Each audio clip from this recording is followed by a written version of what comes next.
નમસ્કાર, હું છું હિના અને આપ જોઈ રહ્યા છો ઇન્ડિયા ન્યૂઝ ગુજરાતનું ખાસ બુલેટિન આપણું સુરત. સમાચારની શરૂઆત કરતા પહેલા એક નજર કરીશું આજની હેડલાઇન્સ પર. સુરતમાં કોંગ્રેસના મોંઘવારીના ગરબા, પેટ્રોલ ડીઝલ અને રાંધણ ગેસમાં ભાવ વધારો થતા કલેક્ટર કચેરી બહાર વિરોધ પ્રદર્શન.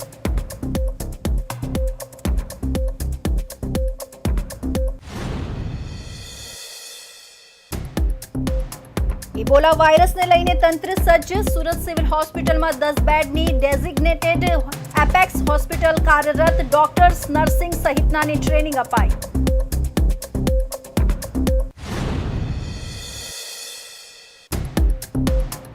ચાલીસ સેકન્ડ સુધી 3 શ્વાનોએ બચકા ભર્યા. 10 ફૂટ ધસડ્યો. સુરતમાં માસૂમ બાળક પર તૂટી પડ્યા.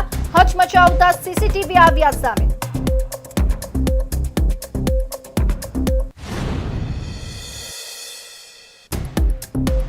સુરતમાં બકરી ઈદ માટે નકલી નોટોથી બકરા ખરીદતી ગેંગનો પર્દાફાશ. સિલાઈ કામની આડમાં આરોપીઓ ઘરમાં જ નોટો છાપતા. પોલીસ પકડવા પહોંચી તો ડુપ્લિકેટ નોટો પાણીમાં પલાળી.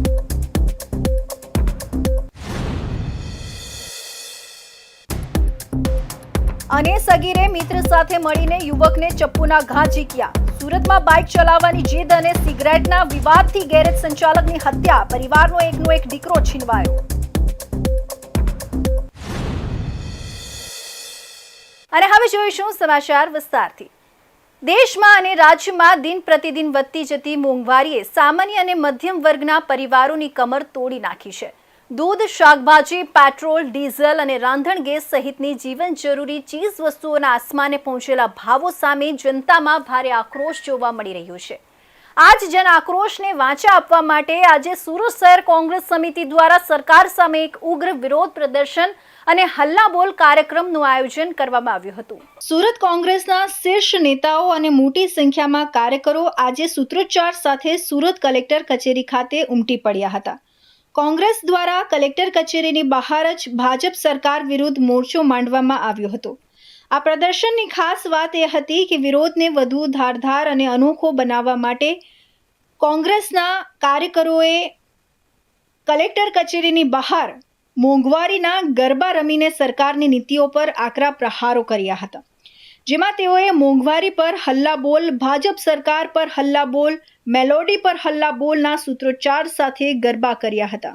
આજે આ વિપુલભાઈ ઉદનાવાલા તરફથી આ હલ્લાબોલ પ્રોગ્રામ રાખેલું છે સરકારને ખિલાફ મહેંગાઈના લીધે. આ મોંઘવારી એટલી વધી ગઈ છે કે એને જનતા ત્રાહીમામ છે, પણ સરકારના કાનમાં જૂ રેંગતી નથી. સરકાર એમ કહે કે સોનો ન ખરીદો, સોનો ના ખરીદીએ તો એ ચાલો માની લઈએ કે સોનો, તો આમ જનતા આમે ક્યાં સોનો ખરીદી શકે છે? પેટ્રોલ ડીઝલના ભાવ વધારી દીધા છે.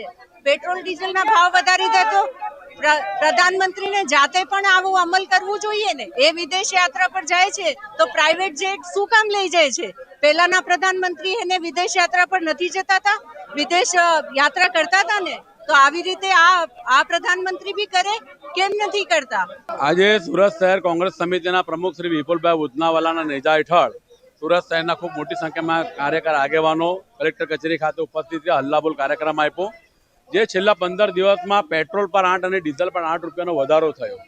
મોદી સાહેબે મહિલાઓને સોનું ખરીદવાની ના પાડી અને જે પેટ્રોલ ડીઝલના ભાવ સતત દર 2-3 દિવસે વધી રહ્યા છે, એનાથી આવનારા દિવસોમાં ચોક્કસ મોંઘવારી અતિશય વધશે અને ગૃહિણીઓને ઘર ચલાવવામાં અને લોકોને વ્યક્તિને એનું ભરણ પોષણ કરવામાં જે મુશ્કેલી વેઠવાની આવશે એને આપણે કલ્પના ના કરી શકીએ. અને આ ભારતીય જનતા પાર્ટી જાણે ડાયનોસરની ચામડી જેવી થઈ ગઈ છે, એને કોઈ અસર થતી નથી. સામાન્ય પ્રજાની કોઈને ચિંતા નથી. એટલા માટે આજે સુરત શહેર કોંગ્રેસ વતી અહીંયા હલ્લાબોલ કાર્યક્રમ કરવામાં આવ્યો. સુરત શહેર પ્રમુખ વિપુલ ઉદનાવાલાએ જણાવ્યું હતું કે જેણે 12 વર્ષ પહેલા ભારતની જનતાને અને સુરતની જનતાને અહીંયા આવીને ભાષણ કરી ગયા હતા, એ ભાષણ મારું શાસન. એણે 12 વર્ષમાં કીધું કે મારી સરકાર આવતા હું મોંઘવારી ઘટાડીશ. પણ આજે ભારતની જનતા મોંઘવારીનું ઝેર પી રહી છે. લોકો આત્મહત્યા કરી રહ્યા છે. કામ ધંધો નથી, ગેસ ભરાવી શકતા નથી, તેલ ભરાવી શકતા નથી, ફી ભરી શકતા નથી. આ ભારતની જનતાની પરિસ્થિતિ છે. ત્યારે ભાઈ વિદેશમાં જઈને ચોકલેટો વહેંચે છે, દાંત બતાવે છે. શરમ નથી આવતી એને શરમ આવવી જોઈએ. તો દક્ષિણ આફ્રિકાના કેટલાક વિસ્તારોમાં ફરી એકવાર જીવલેણ ઇબોલા વાયરસના કેસો સામે આવતા વિશ્વભરમાં આરોગ્ય તંત્ર એલર્ટ મોડ પર આવી ગયું છે. ત્યારે સુરત શહેરનું આરોગ્ય તંત્ર પણ સંપૂર્ણ સજ્જ બની ગયું છે. સંભવિત જોખમને ધ્યાનમાં રાખીને સુરતની નવી સિવિલ હોસ્પિટલમાં ખાસ આઇસોલેશન વોર્ડ તૈયાર કરવામાં આવ્યો છે. દર્દીઓની સારવારથી લઈને લાઈફ સપોર્ટ સિસ્ટમ સુધીની તમામ વ્યવસ્થા ઊભી કરવામાં આવતા હવે સિવિલ હોસ્પિટલ કોઈ પણ ઇમરજન્સી પરિસ્થિતિને પહોંચી વળવા સક્ષમ બની છે. ઇબોલા વાયરસને દુનિયાના સૌથી ખતરનાક અને ચેપી વાયરસોમાંનો એક માનવામાં આવે છે. આ વાયરસના સંક્રમણને રોકવા માટે દર્દીને તાત્કાલિક આઇસોલેશનમાં રાખવું અત્યંત જરૂરી હોય છે. આ જ બાબતને ધ્યાનમાં રાખીને સુરતની નવી સિવિલ હોસ્પિટલના તંત્ર દ્વારા વિશેષ તૈયારીઓ હાથ ધરવામાં આવી છે.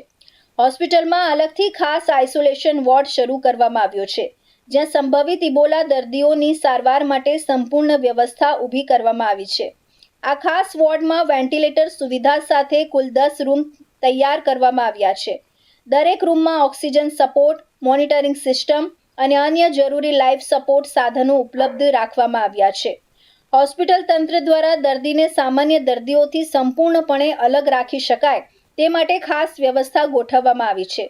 જો કોઈ શંકાસ્પદ દર્દી હોસ્પિટલમાં આવે તો તેને અન્ય દર્દીઓ અથવા લોકોના સંપર્કમાં આવ્યા વગર સીધા જ ખાસ લિફ્ટ મારફતે આઇસોલેશન વોર્ડ સુધી પહોંચાડી શકાય તેવી સુવિધા ઊભી કરવામાં આવી છે.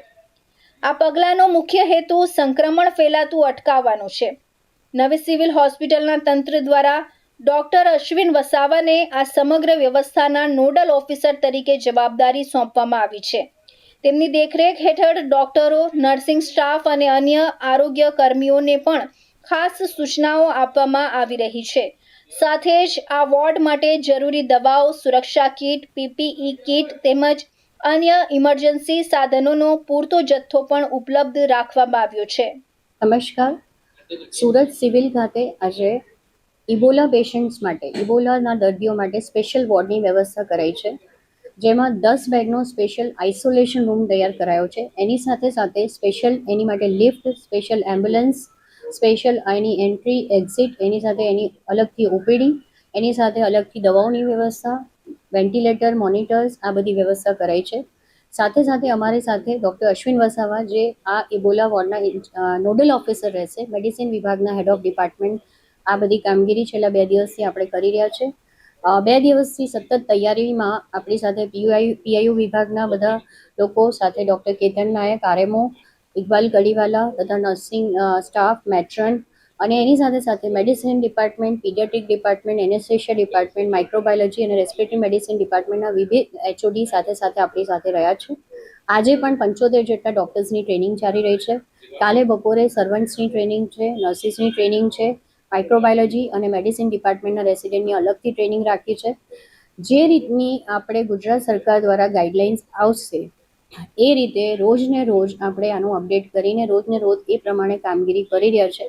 આપણી તૈયારી શનિવારથી ચાલુ થઈ ચૂકી છે અને આજે આપણો ઓલમોસ્ટ વોર્ડ રેડી છે અને જે રીતના પાર્ટિશન્સ એ બધું કરવાનું છે એ પણ કામ આપણું રાત સાંજ સુધી પૂરું થઈ જશે. હોસ્પિટલ તંત્રનું કહેવું છે કે હાલ સુરતમાં ઇબોલાનો કોઈ કેસ નોંધાયો નથી, પરંતુ સાવચેતીના ભાગરૂપે તમામ તૈયારીઓ પૂર્ણ કરવામાં આવી રહી છે, કારણ કે ઇબોલા જેવા ગંભીર વાયરસ સામે સમયસરની તકેદારી અને મજબૂત આરોગ્ય વ્યવસ્થા અત્યંત જરૂરી માનવામાં આવે છે. સુરત નવી સિવિલ હોસ્પિટલ દ્વારા કરવામાં આવેલી આ તૈયારીને લઈને હવે આરોગ્ય વિભાગ પણ સતત સ્થિતિ પર નજર રાખી રહ્યું છે. જો ભવિષ્યમાં કોઈ સંભવિત કેસ સામે આવે તો તાત્કાલિક સારવાર અને આઇસોલેશનની કાર્યવાહી હાથ ધરી શકાય તે માટે સમગ્ર તંત્રને એલર્ટ પર રાખવામાં આવ્યું છે. સુરત શહેરમાં છેલ્લા ઘણા સમયથી ખતરનાક શ્વાનોનો ત્રાસ જોવા મળી રહ્યો છે. તેમાં વધુ એક કિસ્સો સામે આવ્યો છે. 24મીના રોજ રિંગ રોડ વિસ્તારમાં આવેલી બેગમવાડીની પ્રખ્યાત તિરુપતિ માર્કેટના પાર્કિંગમાં એક માસૂમ બાળક પર રખડતા શ્વાનોના ટોળાએ જીવલેણ હુમલો કર્યો હતો. આ સમગ્ર ઘટના માર્કેટના CCTV કેમેરામાં કેદ થઈ ગઈ છે, જેના ફૂટેજ જોઈને કોઈ પણ ધ્રુજી ઉઠે તેમ છે. જેમાં જોઈ શકાય છે કે 3 શ્વાન બાળકને 40 સેકન્ડ સુધી બચકા ભરીને ઢસડી રહ્યા છે. ઉલ્લેખનીય છે કે સુરત શહેરમાં છેલ્લા એક અઠવાડિયામાં ડોગ બાઇટની 6 ઘટના સામે આવી છે. સુપ્રીમ કોર્ટના કડક વલણ બાદ પણ સુરત કોર્પોરેશનનું તંત્ર ઊંઘમાં જોવા મળી રહ્યું છે. તિરુપતિ માર્કેટના સીસીટીવી ફૂટેજ અનુસાર માસૂમ બાળક માર્કેટના પાર્કિંગ વિસ્તારમાંથી પસાર થઈ રહ્યું હતું ત્યારે અચાનક 3 જેટલા હિંસક રખડતા શ્વાનોએ તેના પર તરાપ મારી હતી. શ્વાનોએ બાળકને નીચે પાડી દીધું હતું અને તેને બચકા ભરવાનું શરૂ કર્યું હતું. આ ક્રૂર હુમલા દરમિયાન શ્વાનો માસૂમને અંદાજે 10 ફૂટ સુધી રસ્તા પર ઢસડી ગયા હતા. અસહાય બાળક પોતાની જાતને બચાવવા તરફડિયા મારી રહ્યું હતું અને શ્વાનો તેને સતત 40 સેકન્ડ સુધી ફાડી ખાવાનો પ્રયાસ કરતા રહ્યા હતા. બાળકની ચીસાચીસ અને શ્વાનનો ભસવાનો અવાજ સાંભળીને આસપાસના વેપારીઓ અને ત્યાં હાજર લોકો તાત્કાલિક ઘટના સ્થળે દોડી આવ્યા હતા. લોકોએ લાકડીઓ અને પથ્થર મારીને હિંસક બનેલા શ્વાનોને ત્યાંથી ભગાડ્યા હતા અને લોહી લુહાણ હાલતમાં બાળકને શ્વાનોના મોંમાંથી છોડાવ્યું હતું. હુમલામાં બાળકને શરીરે ગંભીર ઈજાઓ પહોંચી હોવાથી તેને તાત્કાલિક સારવાર અર્થે નજીકની હોસ્પિટલમાં ખસેડવામાં આવ્યું હતું, જ્યાં હાલ તેની સારવાર ચાલી રહી છે. સ્થાનિક વેપારીઓ અને લોકોના જણાવ્યા અનુસાર તિરુપતિ માર્કેટ અને તેની આસપાસના વિસ્તારોમાં લાંબા સમયથી રખડતા કૂતરાઓનો ભારે ત્રાસ છે. અહીં અવારનવાર કૂતરાઓના ટોળા આતંક મચાવે છે, જે અંગે સુરત મહાનગરપાલિકાના સંબંધિત વિભાગને અગાઉ પણ અનેકવાર મૌખિક અને લેખિત ફરિયાદો કરવામાં આવી હતી. આમ છતાં તંત્ર દ્વારા કોઈ યોગ્ય કે નક્કર કાર્યવાહી કરવામાં આવી નહોતી, જેના પરિણામે આજે આ માસૂમ બાળક તેનો ભોગ બન્યું છે. સુપ્રીમ કોર્ટની સ્પષ્ટ ગાઈડલાઈન હોવા છતાં સુરત મહાનગરપાલિકા રખડતા શ્વાનો પર કાબૂ મેળવવામાં ધરાર નિષ્ફળ સાબિત થઈ રહી હોય તેમ ફલિત થઈ રહ્યું છે. ત્યારે આ પ્રકારની ઘટનાને કારણે હવે શહેરમાં માસૂમ બાળકોથી માંડીને પશુઓ પણ શ્વાનના આતંકનો ભોગ બની રહ્યા હોવાના કારણે લોકોમાં મહાનગરપાલિકાની કામગીરી સામે પણ ભારોભાર રોષ જોવા મળી રહ્યો છે. સુપ્રીમ કોર્ટે 19 મેના રોજ કહ્યું કે ખતરનાક અને બીમાર કૂતરાઓને ઇન્જેક્શન આપીને મારી શકાય છે. માનવ જીવનનું રક્ષણ કરવું ખૂબ જ મહત્વપૂર્ણ છે. કોઈ પણ અધિકારી જે નિર્દેશનું ઉલ્લંઘન કરે છે તેના પર અવમાનનો કેસ ચલાવવો જોઈએ. આગામી બકરી ઈદના તહેવારને લઈને સુરત શહેરના બકરા બજારોમાં ભારે ચહલપહલ જોવા મળી રહી છે. તહેવારની આ ભીડ અને માહોલનો ફાયદો ઉઠાવીને કેટલાક ભેજાબાજ ગુનેગારો પણ સક્રિય થયા છે. સુરતના સચિન વિસ્તારમાં એક ચોંકાવનારો કિસ્સો પ્રકાશમાં આવ્યો છે, જેમાં બકરી ઈદ માટે બકરા ખરીદવા કેટલાક શખ્સોએ નકલી નોટોનો સહારો લીધો હતો. આ ભેજાબાજોએ ઘરે જ કલર પ્રિન્ટર મારફતે 500 રૂપિયાના દરની નકલી નોટો છાપી હતી અને રાજસ્થાનથી આવેલા એક ગરીબ વેપારીને પધરાવી દીધી હતી. જોકે વેપારીની સતર્કતા અને સચિન પોલીસની ત્વરિત કાર્યવાહીને પગલે આ આખી ગેંગનો પર્દાફાશ થયો છે. ગત તારીખ 17 મે 2026ના રોજ સુરત સચિન પલસાણા ટી પોઈન્ટ પાસે આવેલા બ્રિજની નીચે જાહેરમાં એક હંગામી બકરા મંડી ભરાઈ હતી.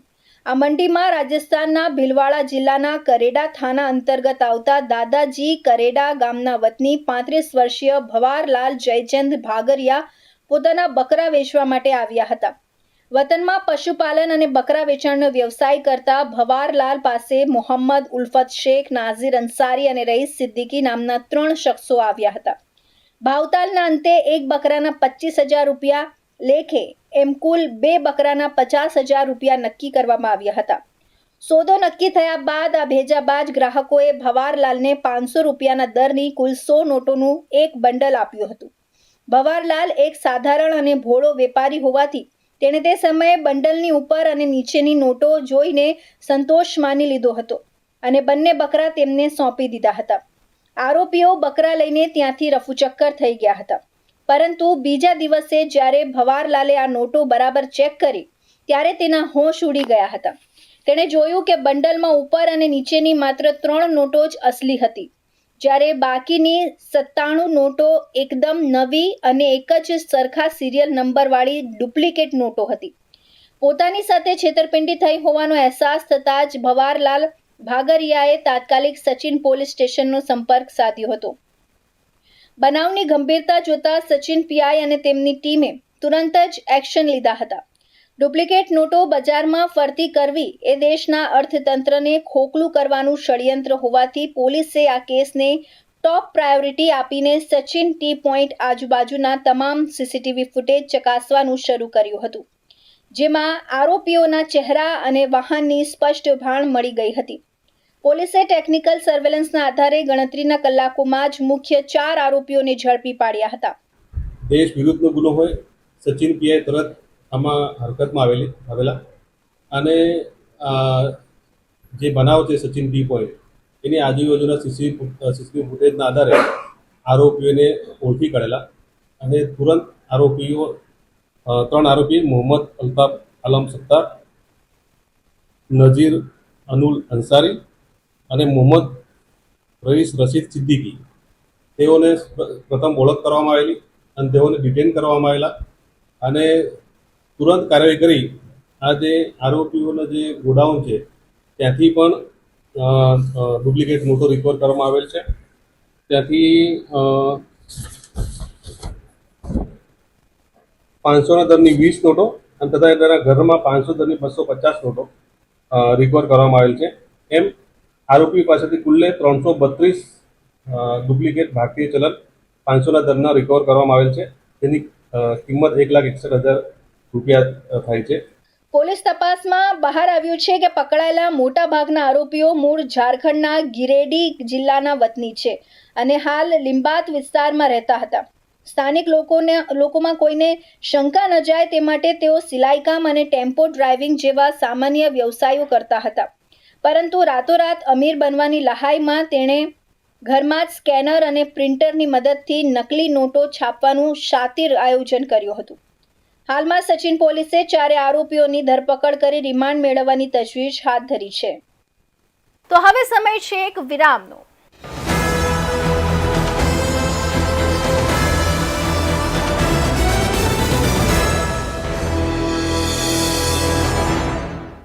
મુદ્દાઓ છે દેશના, પેનલ પર થશે ચર્ચા, વાતમાં થશે સ્પષ્ટ સંવાદ. અમે લાવીએ છીએ તમારા પ્રશ્નોને મંચ પર.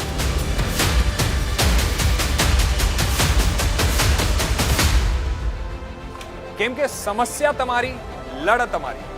જુઓ મારી સાથે ફક્ત ઇન્ડિયા ન્યૂઝ ગુજરાત પર.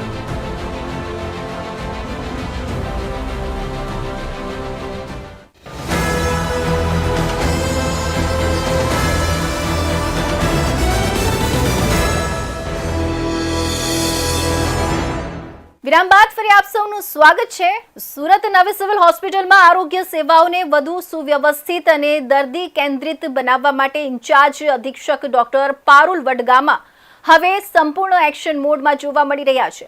હોસ્પિટલમાં દર્દીઓને સમયસર અને ગુણવત્તાસભર સારવાર મળે, સ્વચ્છતા જળવાઈ રહે અને દરેક વિભાગની કામગીરી વધુ અસરકારક બને તે માટે ડોક્ટર વડગામા દ્વારા અચાનક ચેકિંગ અને સતત મોનિટરિંગ શરૂ કરવામાં આવ્યું છે. હોસ્પિટલના વિવિધ વિભાગોમાં થયેલા આકસ્મિક નિરીક્ષણને કારણે સ્ટાફમાં દોડધામ મચી ગઈ હતી. નવી સિવિલ હોસ્પિટલમાં છેલ્લા કેટલાક સમયથી દર્દીઓની વધતી સંખ્યા, સ્વચ્છતા સંબંધિત પ્રશ્નો અને વ્યવસ્થામાં થતી ખામીઓને ધ્યાનમાં રાખીને હોસ્પિટલ તંત્ર વધુ સક્રિય બન્યું છે. ઇન્ચાર્જ અધિક્ષક ડોક્ટર પારુલ વડગામાએ હોસ્પિટલના ઓપીડી વિભાગ, વોર્ડ, ઇમરજન્સી સેવા, દવાખાના વિભાગ તેમજ અન્ય મહત્વપૂર્ણ વિભાગોની મુલાકાત લઈ કામગીરીની સમીક્ષા કરી હતી. નિરીક્ષણ દરમિયાન તેમણે સ્વચ્છતા, દર્દીઓને આપવામાં આવતી સુવિધા, સ્ટાફની હાજરી અને કામગીરી અંગે ગંભીરતાથી તપાસ હાથ ધરી હતી. ચેકિંગ દરમિયાન કેટલાક વિભાગોમાં ગેરવ્યવસ્થા અને કામગીરીમાં બેદરકારી સામે આવતા જવાબદાર કર્મચારીઓને તાત્કાલિક સૂચનાઓ આપવામાં આવી હતી. ખાસ કરીને દર્દીઓ સાથેનું વર્તન, સારવારમાં વિલંબ અને હોસ્પિટલની અંદરની સુવિધાઓ અંગે ડોક્ટર વડગામાએ કડક વલણ અપનાવ્યું હતું. તેમણે સ્પષ્ટ જણાવ્યું હતું કે હોસ્પિટલમાં આવનાર દરેક દર્દીને સમયસર સારવાર અને યોગ્ય માર્ગદર્શન મળવું જરૂરી છે અને તેમાં કોઈ પણ પ્રકારની બેદરકારી સહન કરવામાં નહીં આવે. હોસ્પિટલમાં સ્વચ્છતા જળવાઈ રહે તે માટે સફાઈ કર્મચારીઓ અને સંબંધિત વિભાગોને વધુ જવાબદારીપૂર્વક કામગીરી કરવા સૂચના આપવામાં આવી હતી. ઉપરાંત દર્દીઓને લાંબી રાહ ન જોવી પડે અને સારવાર પ્રક્રિયા ઝડપી બને તે માટે તંત્રને કામગીરીમાં તેજી લાવવાના આદેશ પણ આપવામાં આવ્યા હતા. હોસ્પિટલના વિવિધ વિભાગોમાં જરૂરી સાધનો, સ્ટાફની કામગીરી અને દર્દીઓની જરૂરિયાતોને ધ્યાનમાં રાખીને સુધારાત્મક પગલાં ભરવા પર પણ ભાર મુકાયો હતો.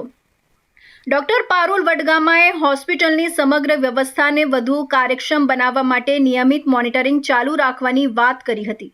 હોસ્પિટલમાં કોઈ પણ પ્રકારની અવ્યવસ્થા દૂર કરી દર્દીઓને વધુ સારી આરોગ્ય સેવાઓ મળી રહે તે માટે પણ હવે સતત નિરીક્ષણ અને એક્શન મોડ હેઠળ કામગીરી કરવામાં આવશે.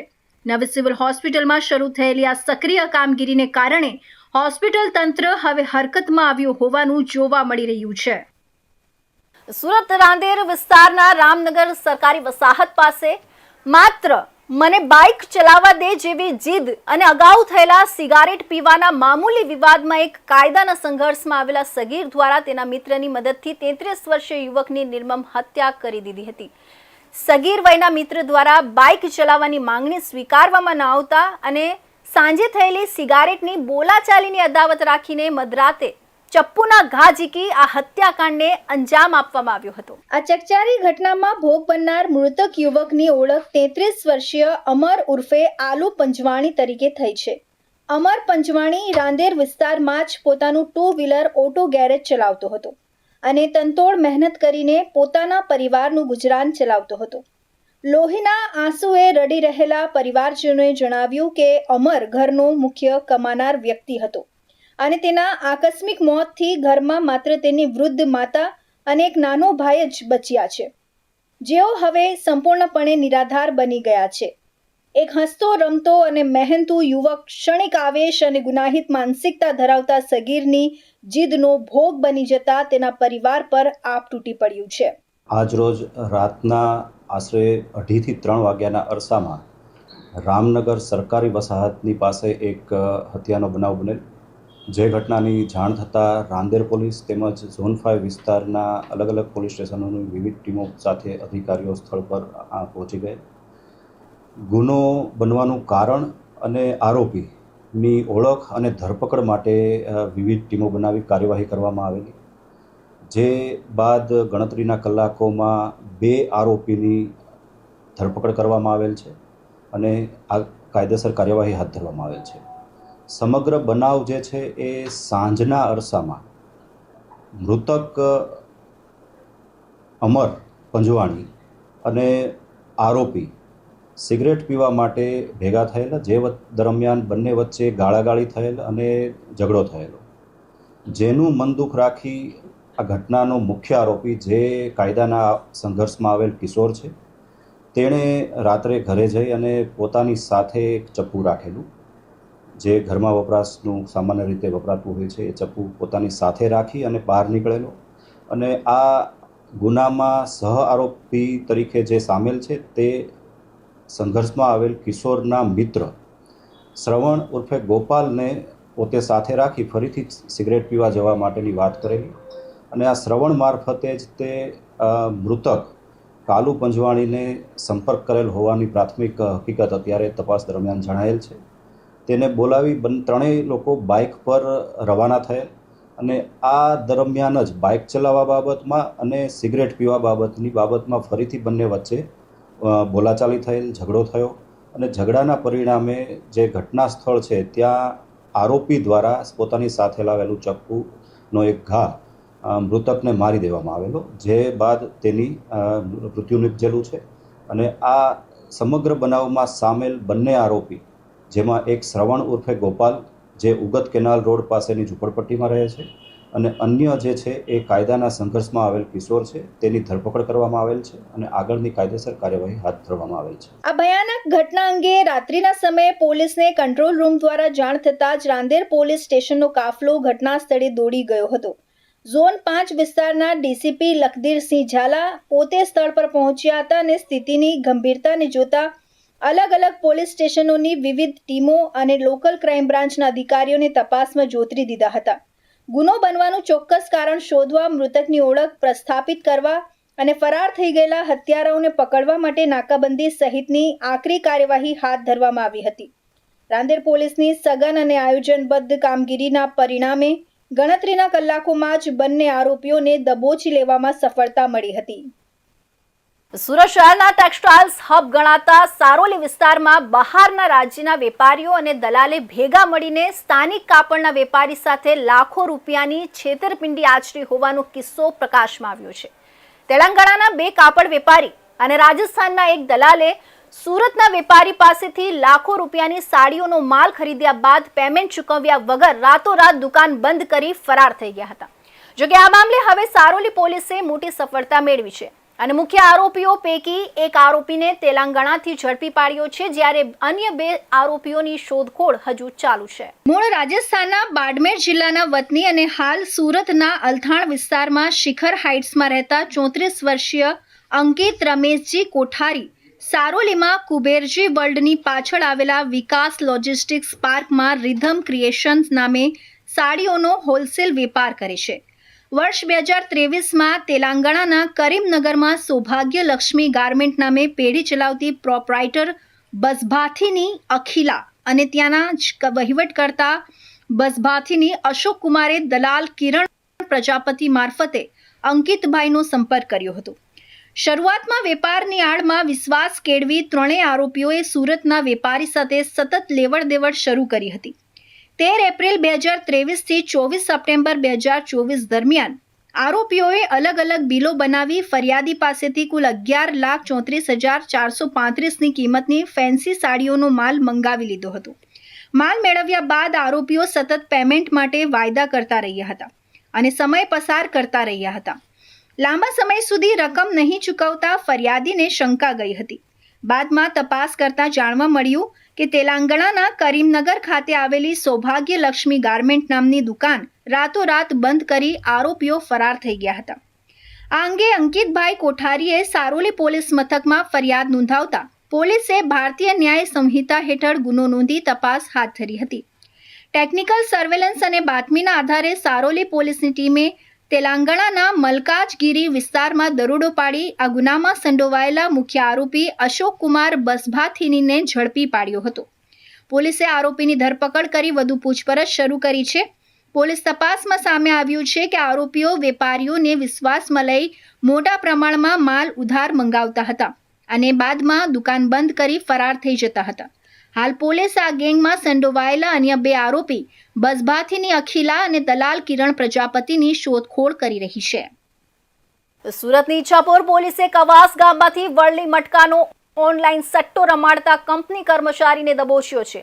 આરોપી પોતાની લક્ઝુરિયસ લાઇફસ્ટાઇલ જાળવવા માટે હજીરાની એક કંપનીમાં નોકરી કરવાની સાથે ઓનલાઈન એપ્લિકેશન મારફતે સીધો મહારાષ્ટ્રથી ઓપરેટ થતા કલ્યાણ મિલન રાજધાની અને કર્ણાટકા ડે જેવા મોટા મટકા બજારો સાથે જોડાઈને લાખો રૂપિયાના આંકડાનો સટ્ટો ગ્રાહકો પાસે ઓનલાઈન રમાડતો હતો અને તગડું કમિશન મેળવતો હતો. પોલીસ દરોડા દરમિયાન આરોપી શ્રીકૃષ્ણ બડે પાસેથી કુલ 2,40,000નો મુદ્દામાલ જપ્ત કરાયો છે, જેમાં 1 લાખની કિંમતનો high end iPhone 17 pro max અને 80,000 રૂપિયાનો સેમસંગ 525 અલ્ટ્રા મોબાઈલ સામેલ છે. આ ઉપરાંત ગુનામાં વપરાયેલા 60,000ની કિંમતના 2 આધુનિક લેપટોપ ડેલ અને HP કંપનીના તેમજ સટ્ટાના ગણિત અને હિસાબો લખેલી 3 ગુપ્ત ડાયરીઓ અને 3 આંકડાવાળી છાપેલી બુકો મળી આવી છે. પોલીસની ટીમે જ્યારે બાતમીવાળા સ્થળે એટલે કે કવાસ ગામની સાંઈ રેસિડેન્સીના મકાન નંબર 57 પાસે ત્રાટકી ત્યારે ત્યાં એક યુવક ખુલ્લેઆમ પોતાના હાથમાં રહેલા આઈફોન અને સામે ખુલ્લા લેપટોપમાં અત્યંત વ્યસ્ત જોવા મળ્યો હતો. પોલીસને અચાનક સામે જોઈને ભાગવાનો પ્રયાસ કરે તે પહેલા જ પોલીસ સ્ટાફે કોર્ડન કરીને દબોચી લીધો હતો. પ્રાથમિક પૂછપરછમાં તેનું નામ શ્રીકૃષ્ણ બાલાસાહેબ બડે હોવાનું સામે આવ્યું હતું. પોલીસે જ્યારે તેના લેપટોપની સ્ક્રીન અને મોબાઈલ એપ્લિકેશન્સની ઝીણવટભરી તપાસ કરી ત્યારે અધિકારીઓ પણ ચોંકી ઉઠ્યા હતા, કારણ કે તે સામાન્ય ઇન્ટરનેટ સર્ફિંગ નહીં પરંતુ આંતરરાજ્ય કક્ષાનું ઓનલાઈન જુગારનું નેટવર્ક ચલાવી રહ્યું હતું. ડિજિટલ ઇન્ડિયાના યુગમાં જુગારીઓ પણ હાઈટેક બન્યા હોવાનો આ જીવતો જાગતો પુરાવો છે. પોલીસે આરોપી પાસેથી અત્યંત મોંઘા અને આધુનિક ઇલેક્ટ્રોનિક ગેજેટ્સ કબજે કર્યા છે, જેનો ઉપયોગ તે આ નેટવર્ક ચલાવવા માટે કરતો હતો.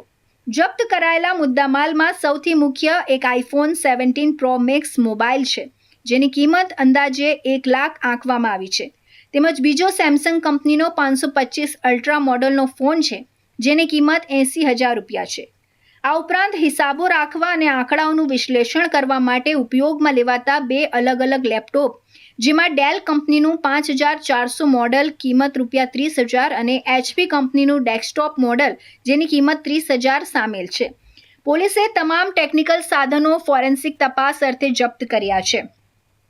આરોપી શ્રીકૃષ્ણ બળે સુરતમાં બેસીને છેક મહારાષ્ટ્ર અને અન્ય રાજ્યોના મુખ્ય વરલી મટકા બજારો સાથે સીધો સંકળાયેલો હતો. તે પોતાના લેપટોપમાં ખાસ ઓનલાઈન એપ્લિકેશનો ખોલીને મહારાષ્ટ્ર ખાતેથી સંચાલિત થતા અને દેશભરમાં પ્રખ્યાત એવા કલ્યાણ મિલન, રાજધાની અને કર્ણાટકા ડે જેવા મટકા બજારના ખુલતા આંકડાઓ પર ગ્રાહકો પાસેથી ઓનલાઈન બેટિંગ સટ્ટો લેતો હતો. સ્થાનિક જુગારીઓ ટેક્સ્ટ મેસેજ કે વોટ્સએપ દ્વારા આંકડાઓ લખાવતા હતા અને પૈસાની લેવડ દેવડ ડિજિટલ વોલેટથી થતી હતી. આરોપી પાસેથી મળી આવેલી 3 ડાયરીઓ અને 3 છાપેલી બુકોમાં અનેક સ્થાનિક ગ્રાહકોના નામ અને લાખો રૂપિયાની હારજીતના આંકડાકીય હિસાબો મળી આવ્યા છે, જેની પોલીસ અત્યારે બારીકાઈથી તપાસ કરી રહી છે. તો આ હતા ઇન્ડિયા ન્યૂઝ ગુજરાતના ખાસ બુલેટિન, આપણો સુરતના મહત્વના સમાચાર. નવા સમાચાર સાથે ફરી મળીશું. ત્યાં સુધી જોતા રહેજો ઇન્ડિયા ન્યૂઝ ગુજરાત.